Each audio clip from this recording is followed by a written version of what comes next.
Endurance exercise needs to be part of every single exercise program that you do. And it complements the strength training because it burns fat, obviously, but it also helps decrease chronic pain. It lowers blood pressure, lowers cholesterol, and it also can decrease stress, much like resistance training does. Now remember though, it is no substitute for doing a strength training program. It supplements it. And what we're going to do with Ann real quickly is we're going to turn the treadmill on. She's on the treadmill. If you don't have access to a treadmill, you can go ahead and increase it. If you don't have access to a treadmill, there is a sidewalk outside your house, I hope, and the same principles apply. You don't have to learn how to walk necessarily unless you're less than a year old. But she's just going to walk like she regularly does. She doesn't use a walker, so she's not going to be holding on to this. That doesn't make any sense.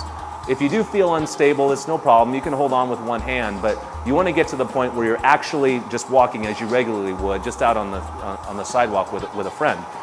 How hard do you feel like you're working right now? Not too hard. The scale of 0 to 10? About a 3. So that's not very hard at all.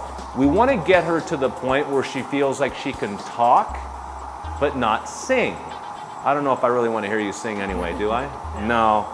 So I'm going to make her speed about 3.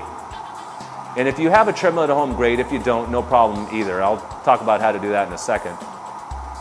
I'm going to increase the incline. So this is going to be going up and up. So now she's walking up a hill. And I'm at 7. Now I'm at 8. And now I'm at 9. And let's make it 10.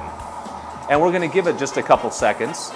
If you don't have a treadmill at home, you're going to have to rely on walking faster, maybe even finding some hills, but you want to make it so that you get to the point where you're really starting to breathe heavily and where you make it so you feel like you couldn't sing if you wanted to. How hard are you working now? Maybe about a 5. Okay, she's at a 5. I'm going to increase the speed a little. And now she's working. She's at 10% incline, so that's quite a hill. Don't trip and fall. And at 3.5 speed, how hard are you working? More like a 6. So this is about where she needs to be, and she's only at 2 minutes, which means we probably need to back it down. So I'm going to decrease the incline some. Is that okay? I'm going to decrease it to about 5. And you want to choose an intensity that allows you to go for at least 20 minutes, 15 to 20 minutes. And it's okay to start at 5 minutes, at 10 minutes, and work up, but that's a goal. How hard do you feel like you're working now? About a 5. And notice she's not slouching. The intensity is about a 5 out of 10, which is very good.